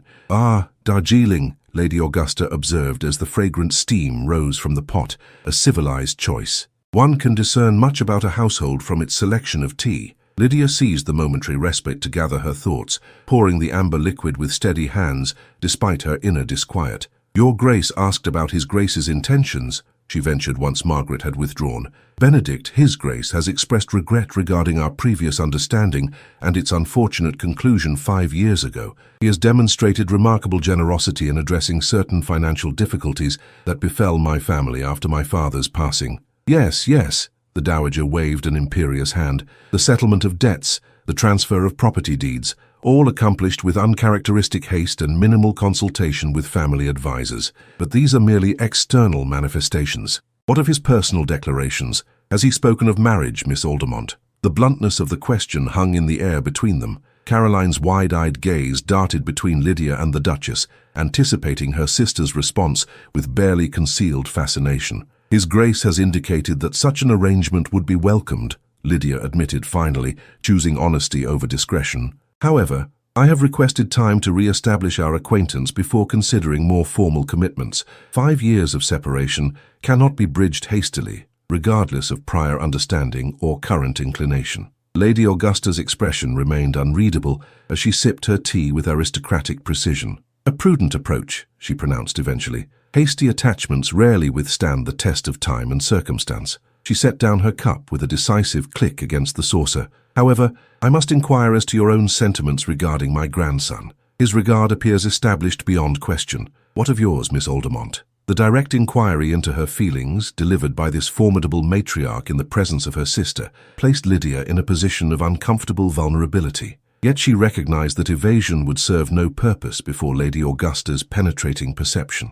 "I hold his Grace in the highest esteem," she began carefully, weighing each word. his character, his principles, his unwavering sense of responsibility. These qualities command respect from all who know him truly. As for deeper sentiments, she paused, searching for language adequate to the complexity of her feelings. I find myself increasingly drawn to the man he has become during our years apart. The transformation from the formal, duty-bound gentleman I once knew to the more reflective, emotionally present individual who now visits Hartwick House daily is compelling. A flicker of something resembling satisfaction crossed Lady Augusta's austere features. Eloquently expressed, if somewhat restrained, passion need not announce itself with theatrical declaration to burn true and lasting. She straightened imperceptibly, her posture suggesting a shift from interrogation to pronouncement. Miss Aldermont, having observed you directly and considered reports from trustworthy sources, I find myself in agreement with Lord Westmoreland's assessment. You possess the qualities essential for the role that appears increasingly inevitable in your future. Caroline could no longer contain herself. Then you approve of the match, Your Grace, she blurted, immediately flushing at her own forwardness. The dowager's silver eyebrows rose fractionally at this breach of decorum, but her response emerged without censure. I approve of Miss Aldermont's character, composure, and evident intelligence. As for the match, as you term it, that remains for the principals to determine through their own discernment. She turned back to Lydia with renewed focus. However, should such an arrangement materialize, certain practical matters must be addressed. The Greystone Duchess requires appropriate presentation to society. Presentation? Lydia echoed, momentarily confused by this unexpected turn in the conversation. Indeed, your reintroduction at the Wintertons' assembly was merely preliminary, a tentative emergence rather than a formal establishment of position. Lady Augusta's tone shifted from evaluation to pragmatic planning. The Greystone Winter Ball occurs annually in mid-December. It has been suspended these past 5 years due to Benedict's withdrawal from society, but circumstances now warrant its revival. The implications of this pronouncement registered with stunning clarity. The Greystone Winter Ball had historically been among the most prestigious social events of the season, attendance coveted, invitations treasured, as concrete evidence of social acceptance at the highest level. Your Grace suggests reviving this tradition now? Lydia inquired, carefully navigating the unstated but clear subtext of the Dowager's proposition. I suggest nothing, Miss Aldermont. I declare it as established fact. Lady Augusta's tone permitted no contradiction. Preparations have already commenced at Greystone House. The ball shall serve as both a celebration of Benedict's return to society and an introduction of you as his chosen companion, regardless of whether formal announcement has occurred by that date. Caroline's barely suppressed gasp emphasized the significance of this declaration. For the Dowager Duchess of Greystone to publicly endorse Lydia's association with Benedict, even without formal betrothal, constituted social validation of the highest order. Your Grace is most generous, Lydia responded, genuine emotion coloring her carefully chosen words. Such public acknowledgement exceeds all expectation or entitlement. Generosity has no bearing on the matter, Lady Augusta corrected with characteristic directness. The Greystone name requires worthy representation. You have demonstrated qualities that recommend you for such responsibility. She rose with surprising agility for her advanced years, signaling the interview's conclusion. I shall expect you at Greystone House tomorrow afternoon to begin discussions regarding the ball's arrangements. 3 o'clock precisely. My grandson will provide escort. With this pronouncement delivered as established fact rather than invitation, the Dowager prepared to depart. Lydia and Caroline rose as well, curtsying as protocol demanded. At the drawing-room threshold, Lady Augusta paused, turning back with an expression that softened momentarily from imperial assessment to something approaching humanity. Miss Aldermont, one final observation. My grandson smiles in your presence. After 5 years of rigid solemnity, this transformation alone would merit my approval, regardless of other considerations. With this unexpected personal disclosure, the Dowager Duchess of Greystone departed Hartwick House, leaving in her wake a profound shift in Lydia's circumstances and prospects, a recalibration of possibilities that neither she nor anyone else could have anticipated when Benedict Hawthorne had appeared at her door that rain-soaked evening, speaking of claims and lost opportunities. The Greystone Winter Ball transformed the austere elegance of Greystone House into a veritable palace of light and refinement. Hundreds of candles illuminated the grand ballroom, their golden radiance captured and multiplied by crystal chandeliers suspended from the vaulted ceiling like frozen constellations. Garlands of evergreen and white roses, The latter, imported at considerable expense despite the season, adorned marble columns and gilded archways, their subtle fragrance mingling with the more assertive notes of beeswax and expensive perfumes. Lydia observed these preparations from the relative sanctuary of Lady Augusta's private sitting room, where final adjustments to her appearance were being conducted under the dowager's exacting supervision. The gown she wore represented a compromise between her own preference for restraint and Caroline's insistence upon appropriate grandeur. Silver silk with delicate embroidery of midnight blue, the colors of the Greystone Duchy subtly incorporated into the design. The sapphire would complete the ensemble perfectly, Lady Augusta observed, her tone suggesting command rather than suggestion. Benedict informed me he has offered it for your consideration. He has, Lydia acknowledged, meeting the dowager's penetrating gaze in the mirror's reflection. However, I felt it premature to accept such a significant piece without formal announcement of our understanding. A hint of approval flickered across Lady Augusta's austere features. Your discretion does you credit, my dear. However, tonight's gathering renders such hesitation unnecessary. She gestured to her lady's maid, who presented a small velvet box with ceremonial solemnity. My grandson asked that I deliver this to you along with a message. What was once offered from duty is now presented from devotion. Lydia's breath caught as Lady Augusta opened the box to reveal the Greystone sapphire, the magnificent ring Benedict had shown her weeks earlier, its deep azure depths capturing and transforming the candlelight into mystical inner fire. The tradition spans 5 generations, the dowager explained, her voice softening with rare sentimentality. Each Duchess of Greystone has worn this sapphire as symbol of her position and her connection to the family legacy. Benedict's grandfather presented it to me in this very room, 62 years ago. She removed the ring from its velvet nest, holding it with unexpected delicacy between age-spotted fingers. Its acceptance signifies more than ornamental display, Miss Aldermont. It represents entry into a lineage that carries both privilege and profound responsibility. The moment hung suspended between them, the elderly aristocrat offering not merely a jewel, but an inheritance of position and purpose, the younger woman poised at the threshold of transformation. With steady hands, Lydia accepted the sapphire, its substantial weight belying its delicate appearance. I understand the significance, Your Grace, she said softly, slipping the ring onto her finger with deliberate purpose, and I accept both the honor and the obligation it represents. Lady Augusta nodded once, satisfaction evident in the set of her shoulders. Excellent. Now we may proceed to the ball with all elements appropriately aligned. The grand staircase of Greystone House presented a formidable descent under optimal conditions, its marble steps gleaming beneath priceless Aubusson runners, its ornate balustrade polished to mirror-like perfection. Tonight, with London's elite assembled below in expectant observation, each step represented a declaration of intent, a public statement more binding than legal documents. Benedict awaited at the staircase's foot, his formal evening attire emphasizing the powerful lines of his frame, black superfine tailored to perfection, starched white linen providing crisp contrast, the single adornment a stick pin of sapphire that matched the ring now adorning Lydia's hand. As she began her descent with Lady Augusta, his gaze locked with hers, the intensity of his expression causing a momentary faltering in her measured pace. "Composure, my dear," Lady Augusta murmured without moving her lips, her own descent a masterclass in aristocratic grace. "Remember, they observe not merely a woman but the future Duchess of Greystone. Your deportment establishes their expectations for decades to come." Lydia straightened imperceptibly, chin lifting with quiet dignity as she continued downward.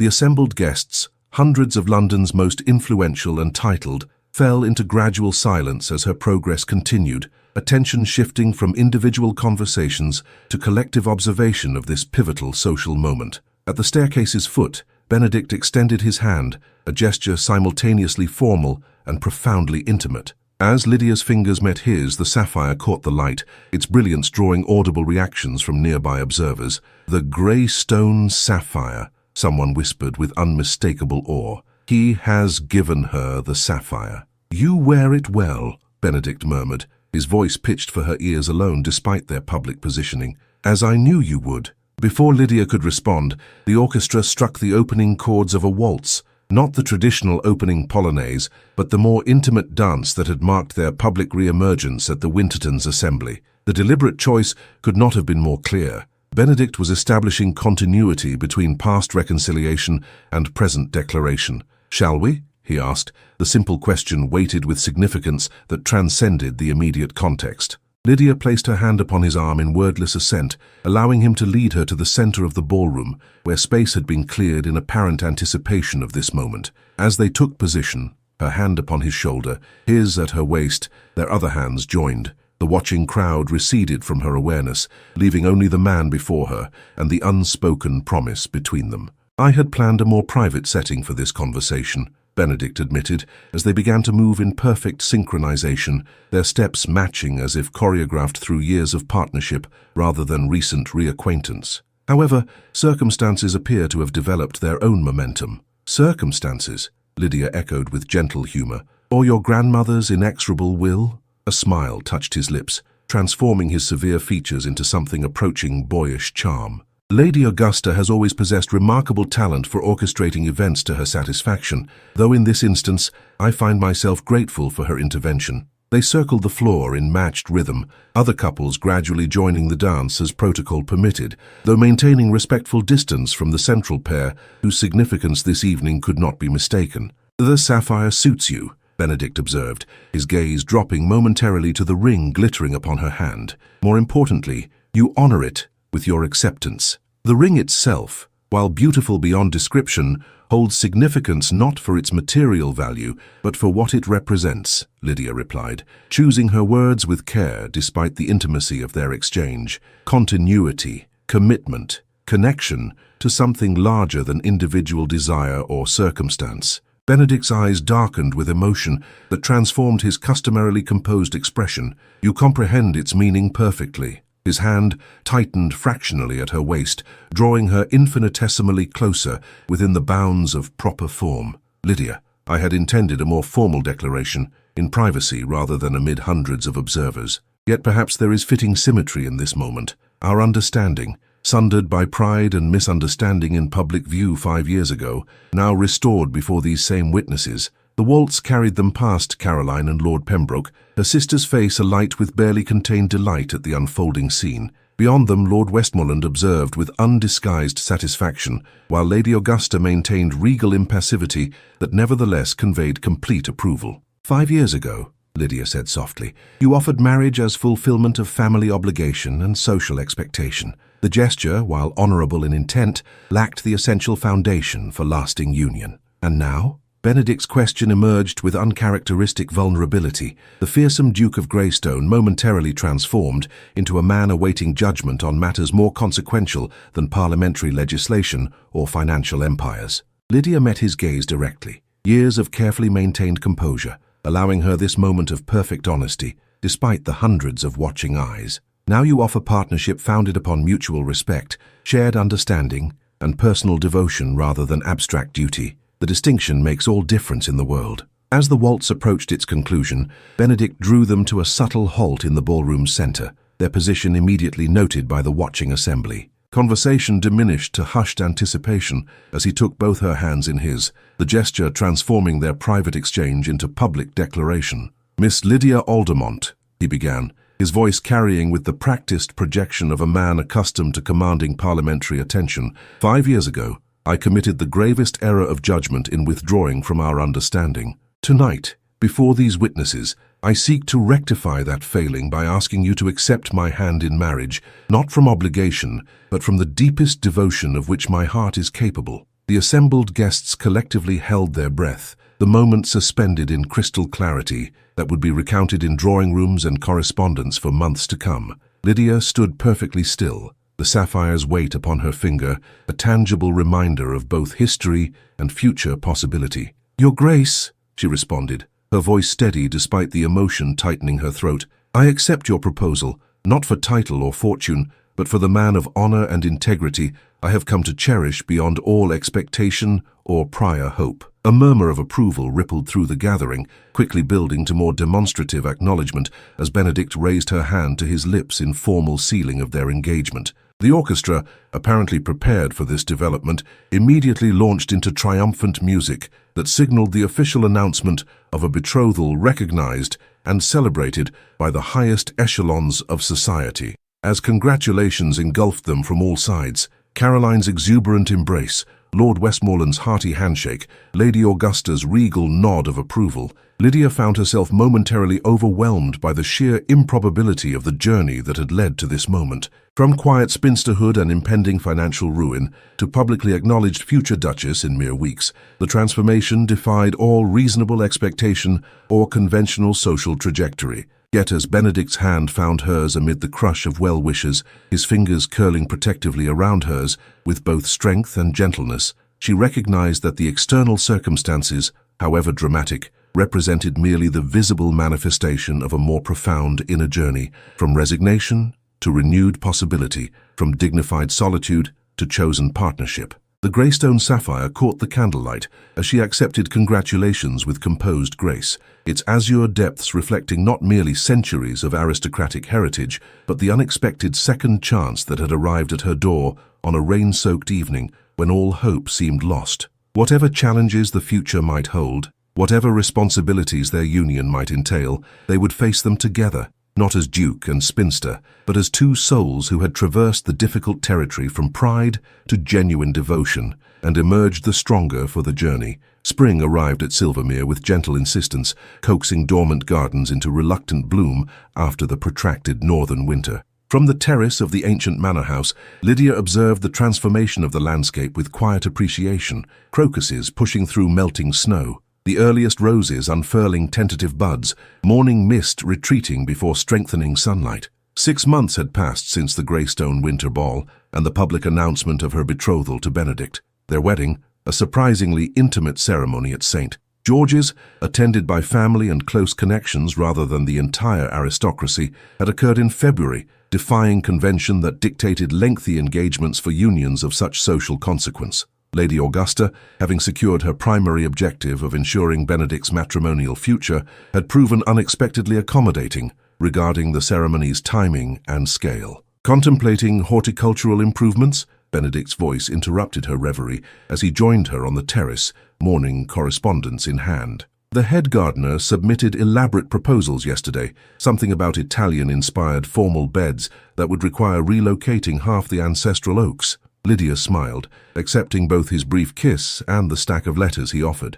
Mr. Thornhill's enthusiasm occasionally exceeds practicality. Perhaps we might incorporate elements of his vision without wholesale destruction of trees that witnessed the Tudor dynasty. A diplomatic compromise. Benedict leaned against the stone balustrade beside her, his posture more relaxed than she had ever observed during their earlier acquaintance. Marriage and removal to the northern estate had softened certain rigid aspects of his bearing without diminishing his essential dignity. The Duchess of Greystone, already renowned for wise arbitration between tradition and innovation, the title still startled Lydia occasionally, despite 6 months of formal address by servants and social acquaintances. She glanced down at the Greystone sapphire, now accompanied by a wedding band of platinum and smaller diamonds, their combined weight familiar yet still somewhat miraculous upon her finger.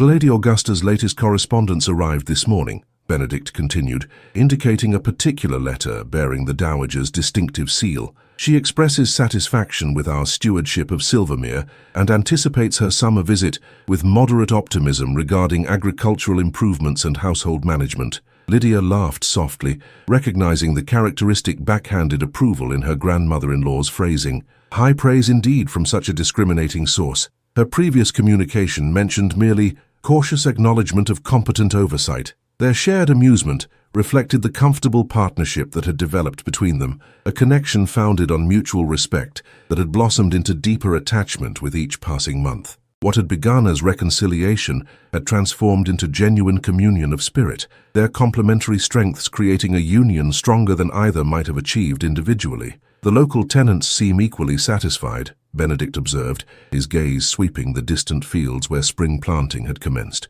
The new cottages are nearly completed, and the schoolhouse renovations proceed ahead of schedule. These projects represented their shared vision for the estate, not merely preservation of aristocratic privilege, but genuine improvement in the lives of those dependent upon Greystone lands and protection. Lydia had brought her organizational abilities and compassionate insight to complement Benedict's resources and authority, their combined efforts already yielding tangible results throughout the surrounding communities. Caroline writes from London, Lydia noted, opening her sister's letter with anticipatory pleasure. She reports that our educational foundation for young women has received Parliament's formal recognition. Lord Pembroke presented our petition himself, apparently delivering quite the impassioned address regarding female intellectual development. Benedict's eyebrows rose in mild surprise. Your influence upon your brother-in-law appears substantial. I recall him expressing considerably more traditional views regarding feminine education when first we met.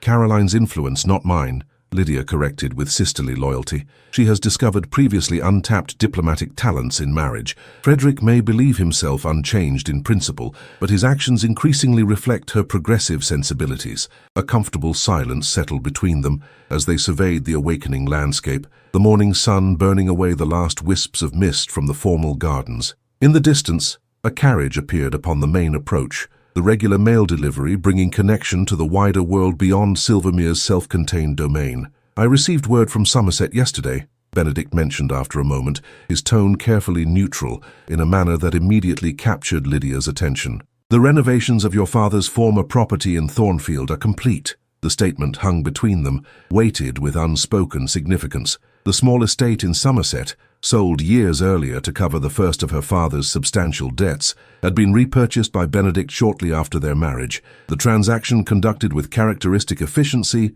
and minimal fanfare. The property managers report that the orchards show promise of excellent harvest this autumn, he continued, watching her face with attentive care.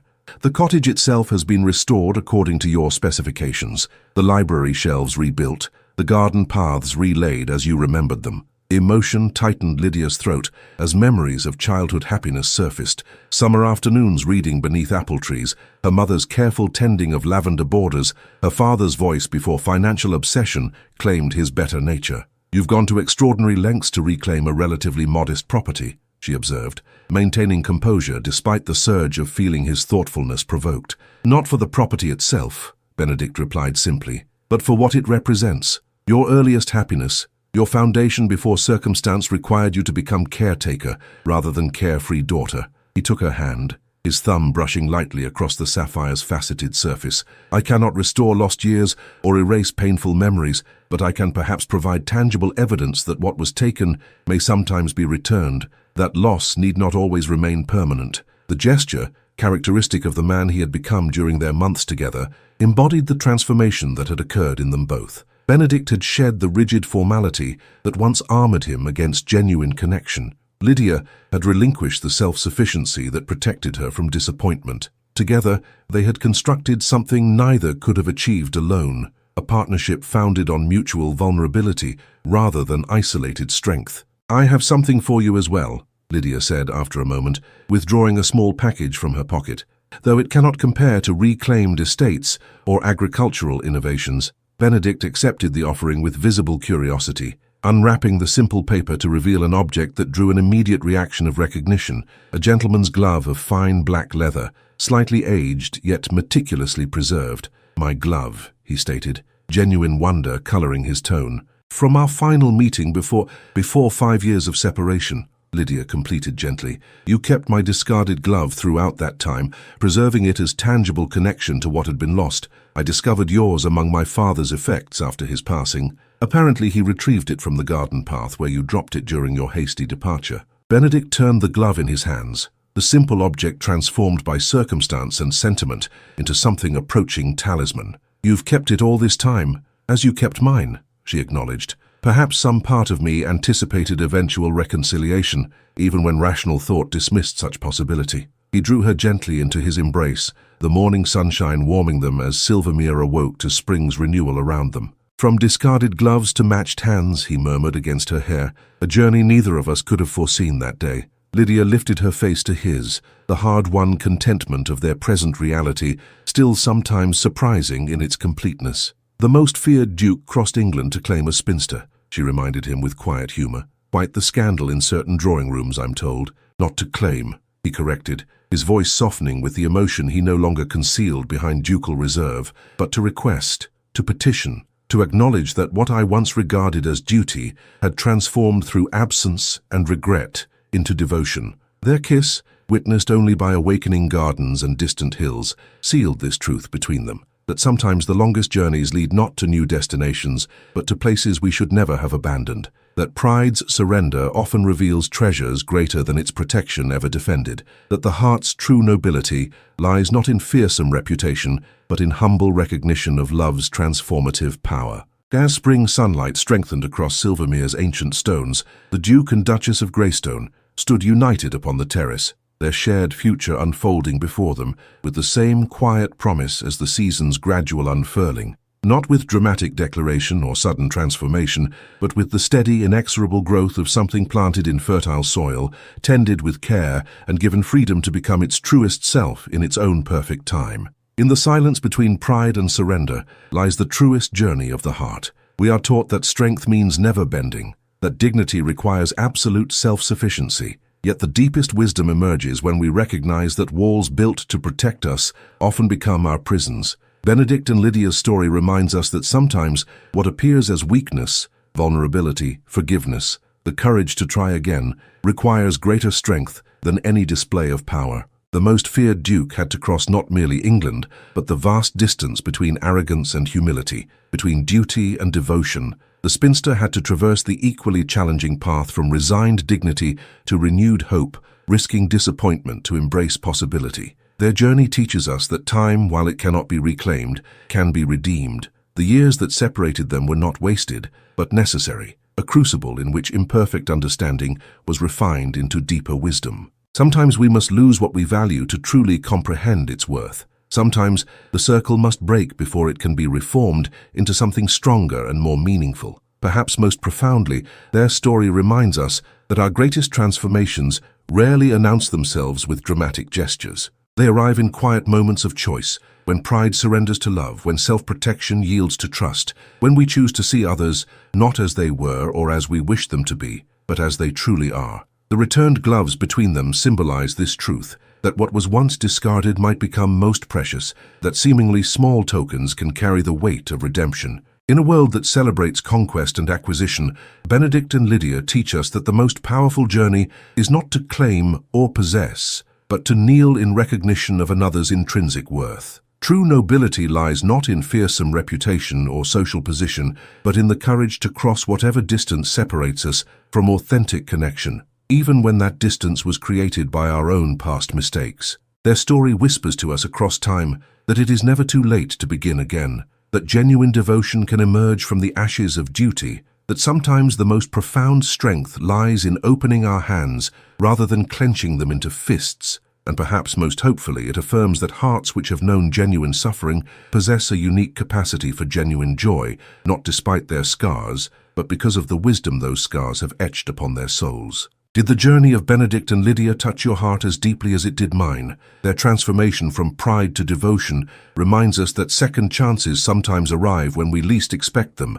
but most need them. If you've ever known the ache of missed opportunities or the joy of unexpected redemption, I'd love to hear your thoughts in the comments below. What moment in their story resonated most with you? Perhaps you've experienced your own journey from duty to devotion, or witnessed the power of genuine humility transforming a relationship in your life. Subscribe now to ensure you never miss our next historical romance, where hearts divided by circumstance find their way back to one another against all odds. Each week, we transport you to worlds where propriety battles passion, where societal expectations clash with genuine emotion, and where love ultimately prevails through the courage of those brave enough to pursue it. Click the subscribe button and join our community of readers who understand that the most compelling journeys are not those of conquest, but of transformation, one heart at a time.